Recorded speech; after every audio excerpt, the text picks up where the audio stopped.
Subscribe করুন cooking tube by Natasha অ্যাপি চ্যানেলকে আর বেল আইকন বাটনে ক্লিক করুন লেটেস্ট রেসিপি সবার আগে দেখার জন্য। আসসালামু আলাইকুম, হ্যালো এভরিওয়ান। আবারও ফিরে এলাম নতুন আরও একটি রেসিপি নিয়ে। তৈরি করে দেখাবো ফার্সি পুরি।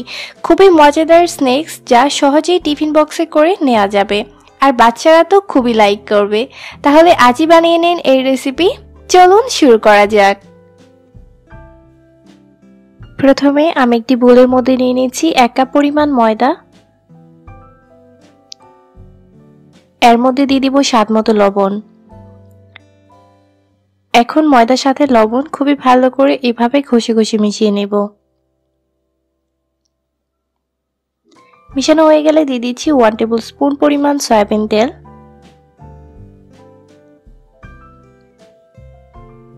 এখন ময়দার সাথে এই তেলটাকে এইভাবে মিশিয়ে নেব। ভালোভাবে মিশিয়ে নিতে হবে। মিশানো হয়ে গেলে দিয়ে দিচ্ছি 1/2 টিস্পুন পরিমাণ হলুদের গুঁড়া, 1/2 টিস্পুন পরিমাণ লাল মরিচের গুঁড়া, 1/2 টিস্পুন পরিমাণ গোলমরিচের গুঁড়া, 1/2 টেবিল স্পুন পরিমাণ চাট মশলা,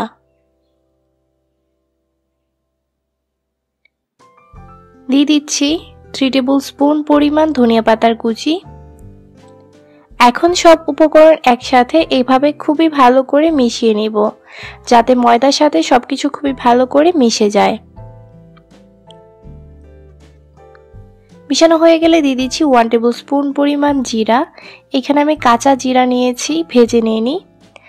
এখন আবারও সবকিছু একত্রে ভালো করে মিশিয়ে নিব। মিশানো হয়ে গেলে নরমাল টেম্পারেচারে থাকা পানি অ্যাড করে একটা ডো তৈরি করে নেব। আর এভাবে অল্প অল্প পানি অ্যাড করে ডোটাকে তৈরি করতে হবে। একসাথে খুব বেশি পানি অ্যাড করতে যাবে না, তাহলে ডোটা নরম হয়ে যাবে।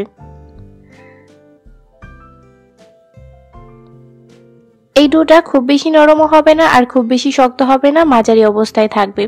ডোটা তৈরি হয়ে গেলে এইভাবে 5 থেকে 6 মিনিট খুবই ভালো করে ময়ান করে নিতে হবে।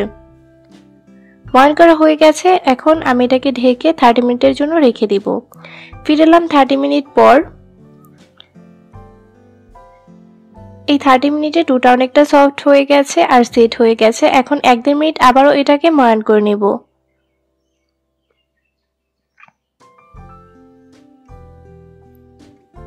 ময়ান করা হয়ে গেলে অন্যদিকে একটি বোর্ডের উপর আমি সামান্য ময়দা এভাবে ডাস্ট করে নিচ্ছি। এর উপরে ময়ান করে রাখা ডোটাকে এইভাবে দিয়ে দিব। তারপর একটি বেলুনের সাহায্যে এটাকে পাতলা রুটি করে বেলে নিব। মাঝে মাঝে ময়দা অ্যাড করে বেলে নিতে হবে। রুটি বেলা হয়ে গেছে, আমি পুরুত্বটা দেখিয়ে দিচ্ছি। একটু ভালোভাবে লক্ষ্য করুন, পুরুত্বটা ঠিক এরকম থাকবে। এর থেকে বেশি পাতলাও হবে না আর এর থেকে বেশি মোটাও হবে না।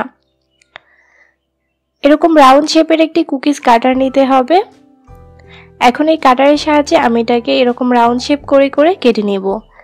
অবশিষ্ট যে ডোটা থাকবে সেটাকে আবারও বেলে নিতে হবে। লাগবে এরকম একটি কাঁটা চামচ। এই চামচের সাহায্যে এইভাবে চতুর্দিকে ছিদ্র করে নিতে হবে। এতে এটা অনেক ক্রিস্পি হবে। লক্ষ্য করুন আমি কিভাবে চারপাশ ঘুরিয়ে ছিদ্র করে নিয়েছি। ঠিক একইভাবে আমি সবগুলো এরকম করে তৈরি করে নিয়েছি। এখন এগুলোকে আমি ভেজে নিব। ভাজার জন্য নিয়েছি পর্যাপ্ত পরিমাণে সয়াবিন তেল, আর অবশ্যই ডুবো তেলে ভাজতে হবে। তেলটা যখন গরম হয়ে যাবে তখন হাতের সাহায্যে এইভাবে চেক করতে হবে। তারপর চুলার আঁচটাকে মিডিয়াম টু লো করে দিতে হবে। একটা একটা এইভাবে দিয়ে দিব।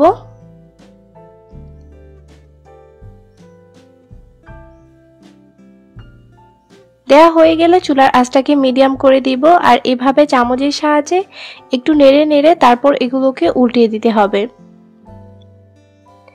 এগুলোকে আমি সোনালী কালার করে ভেজে নেব।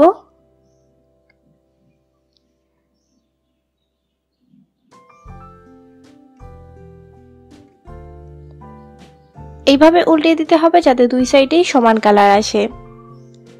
যখন দেখবো যে এরকম সোনালী কালার হয়ে গেছে তখন এগুলোকে ঝাঁঝিযুক্ত চামচের সাহায্যে এক্সট্রা যে তেলটা আছে সেটাকে ফেলে একদম টিস্যু পেপারের উপর রাখতে হবে, যাতে এক্সট্রা যে তেল আছে সেটা টিস্যু পেপার সুপ করে নেয়। এরকম করে আমি সবগুলো ভেজে নেব।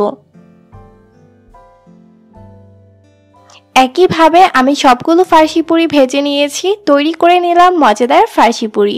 আশা করি আমার আজকের এই কুড়মুড়ে স্ন্যাক্স রেসিপিটি আপনাদের ভালো লেগেছে, আর ভালো লাগলে অবশ্যই বাসায় ট্রাই করবেন। কমেন্টস বক্সে কমেন্টস করে জানাবেন রেসিপিটি কেমন লেগেছে। আজকের মতো এখানেই বিদায় নিচ্ছি, ফিরে আসছি অন্য কোনো দিন নতুন ভিন্নধর্মী কোনো রেসিপি নিয়ে। এ পর্যন্ত আমার সাথেই থাকুন। ভিডিওটি দেখার জন্য সবাইকে জানাচ্ছি অসংখ্য ধন্যবাদ। আল্লাহ হাফেজ।